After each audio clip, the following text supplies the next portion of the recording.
Hey, we got another video. This video is probably gonna be named "The Celtics had a cakewalk to the finals" because they did. Let's be for real. But they gonna play the teams in front of them. But let's see what Ken for real got to say.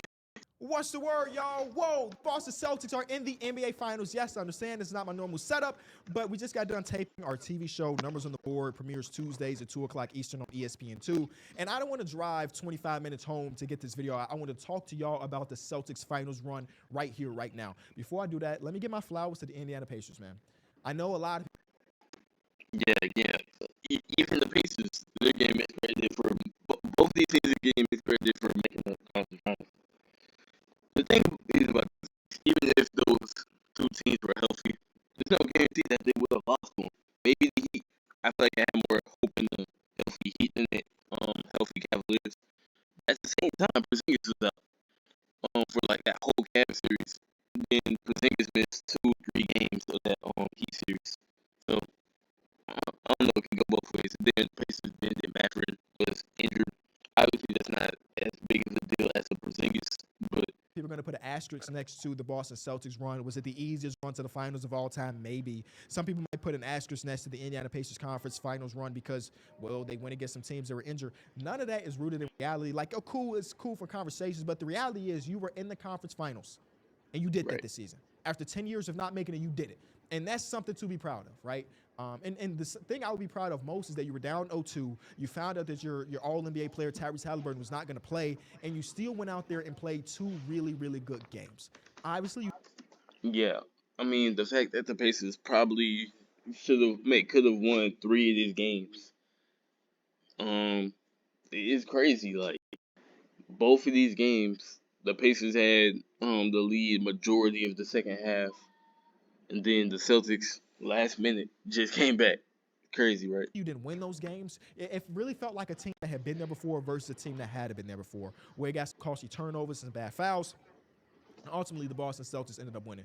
We found out, if you're a Pacers fans, you probably already knew this part, that Nembhard is just a stud. Whether he's a secondary ball handler or a primary ball handler, he's very good at basketball. The Tyrese Halliburton and Pascal Siakam pairing looked better and better throughout the course of the season. And then once we got to the playoffs, it just continuously looked better.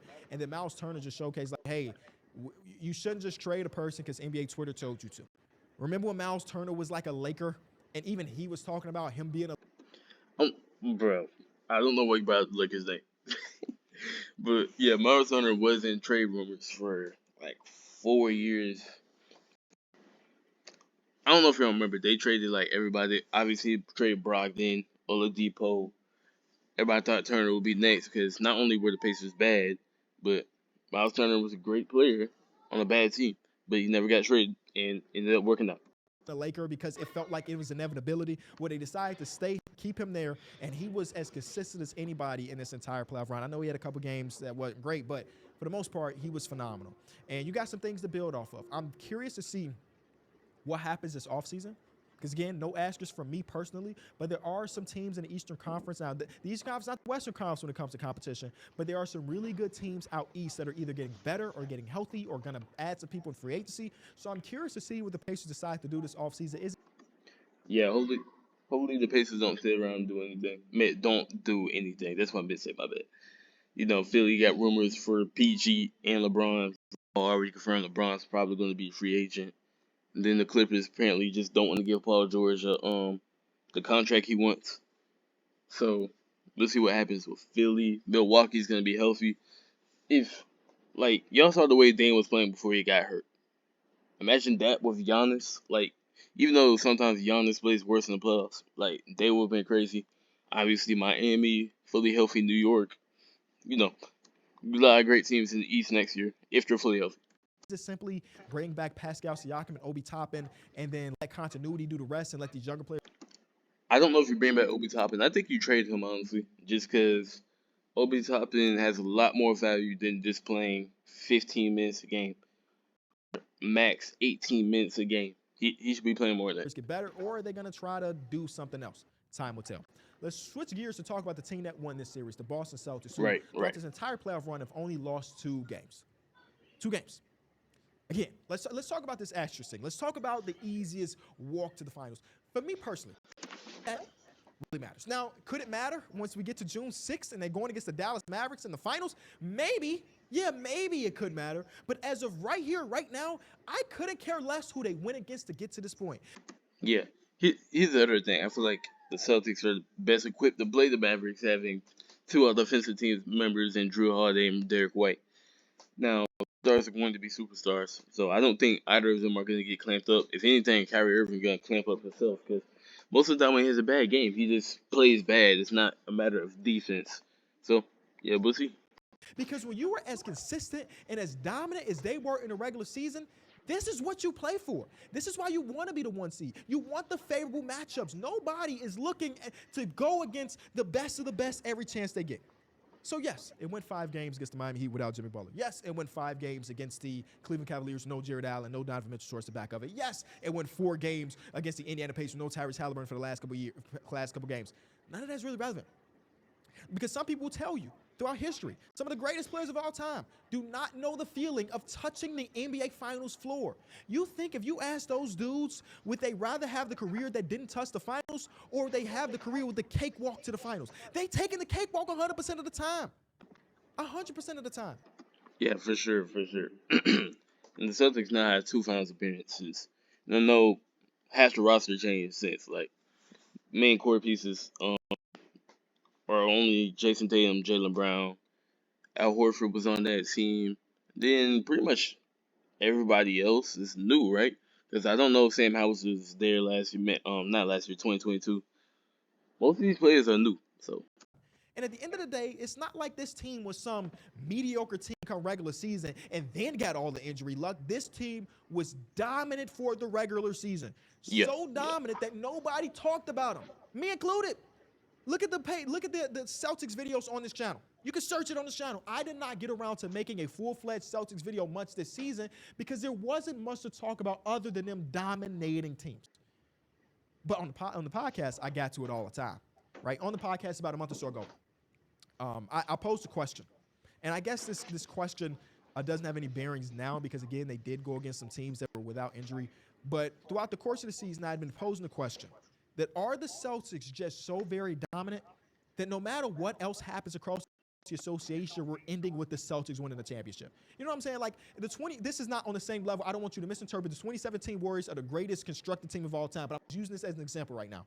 When we were covering basketball in 2017, we all knew that team was not only going to make the finals but win the finals, but we still covered it as if somebody else had a chance.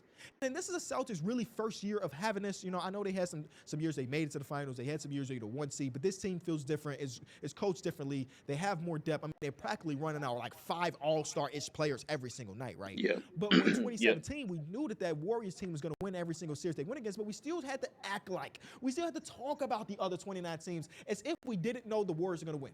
And It's a little different, but I sure. pose a question.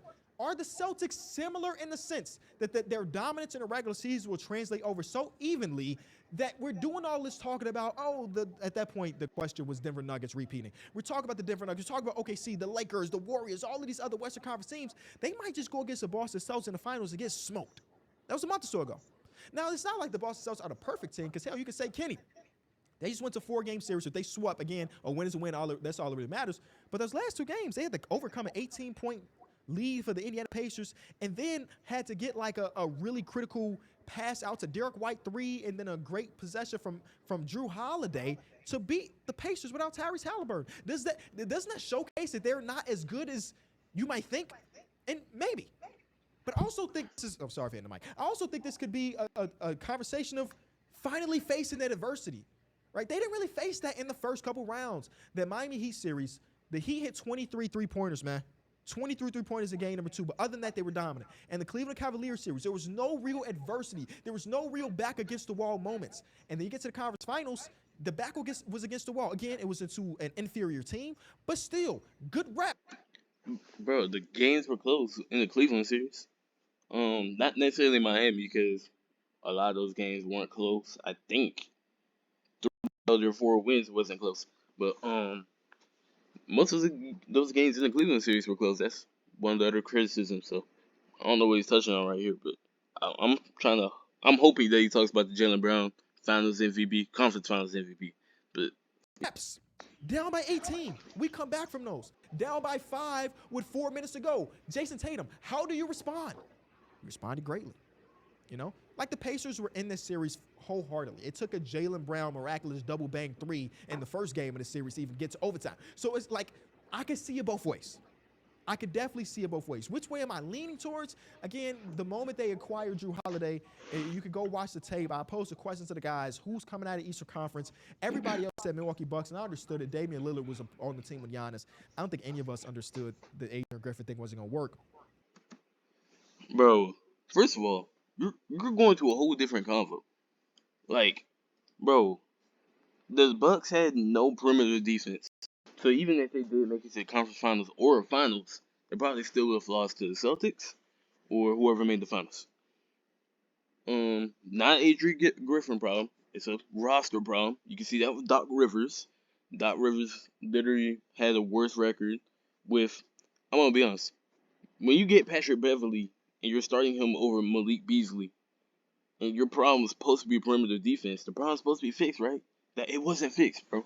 Like I know Giannis was hurt once again, and they could have made the finals run, but I I don't know what he's talking about. Adrian, But I whatever. said the Celtics.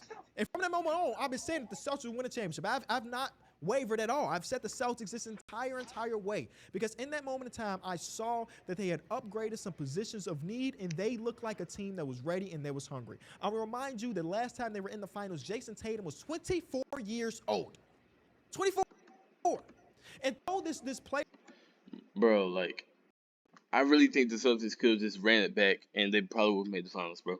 Y'all got to think about it. Like I know they got 4 All-Star type players, and then Derek White had a great jump this year, but if Grant Williams doesn't do what he does in Game 2, where he like just messes with Jimmy Butler, and Jimmy Butler starts to go crazy, the Celtics win that game, and they never go down 3-0. If they don't go down 3-0, the Celtics win that series. I'm gonna be honest. So don't agree with that. playoff run so far for Jason Tatum hasn't been amazing, he's starting to look better. So you telling me that he's getting better and better throughout the playoffs and they're about to go June 6th starting the NBA Finals? Now, granted, whatever team they go against, again, probably the Dallas Mavericks, is going to be a way better defensive team than any of the teams he's really seen so far. Because, again, no Jared Allen in the last series versus the Cavs. So they go against, Wait, again, hold on. probably the Dallas Mavericks, is going to be the Pacers weren't a great defensive team, regular season or postseason. So the Mavericks will be the best defensive team they've seen so far in this. I mean, the Mavericks on paper, the Mavericks stats wise are a good defensive team, but bro, I'm gonna be honest. I think if you get Luka or in a couple actions, Jason Tatum, Jalen Brown, and Cookie. Wait, I just muted. Hold Seeing Tatum on. look Okay. better and better. Jaylen Brown continuously has been great. Drew Holiday had a full series and a half. He looked great. Derek White was Klay Thompson in series number 1. Could he do it again? I don't think part of that is unfair in a way, considering their star players are so very young. Like we've seen Oh, I forgot Derek White was on that team too. the whole evolution of Jason Tatum and Jaylen Brown, and the whole time they were in conference finals or NBA finals, they were both extremely young. This is the team. And they go against the Dallas Mavericks and they lose that. That would be a failure. Objectively a failure. Because they'd be going against a team that also was basically just constructed 2 months ago. So No, okay, yeah, Kenny's right about that. Anyway, he didn't talk about the Finals MVP thing, so real quick, I'll touch on that. I don't know if I agree with Jalen Brown winning MVP, make conference Finals MVP or Jason Tatum, because I think their points were similar. Even if um even if Jalen Brown averaged more points, um I still think that Jason Tatum probably should have won it, even if the efficiency was worse too. But that's my big. All right, my bad. I had to end the video for a second. But also the conversation around Jason Tatum right now is kind of crazy because y'all acting like Steph in 2022. A couple of those series, he wasn't like carrying the Warriors or anything. Like you could say that about a lot of players. A lot of players don't have these super dominant LeBron runs or like a Jokic run last year, bro. Like it's okay. I mean, when we get to the finals, um, first of all, Jason Tatum got to play better than he did last finals, and hopefully Porzingis can come back. Now, the finals not until June 6th, so if Porzingis is not back, I'm kind of questioning that. I'm kind of thinking that Porzingis may be out for the rest of the playoffs if he doesn't come back by June 6th. Because right now we're a couple weeks away. Like, actually, maybe not a couple weeks. Like, maybe 10 days, but either way. Like, if Porzingis not back by then, it's kind of crazy.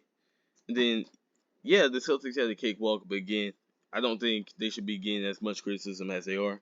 You gotta play the teams in front of you, and they beat the teams in front of them, even if the games were closer than they should have been. And I don't know, we'll just see. If the Celtics do happen to play Mavericks, which they probably will, I probably got Celtics in 6. But hey, I'm gonna make a prediction video for that. When that matchup gets confirmed. But that's the end of the video.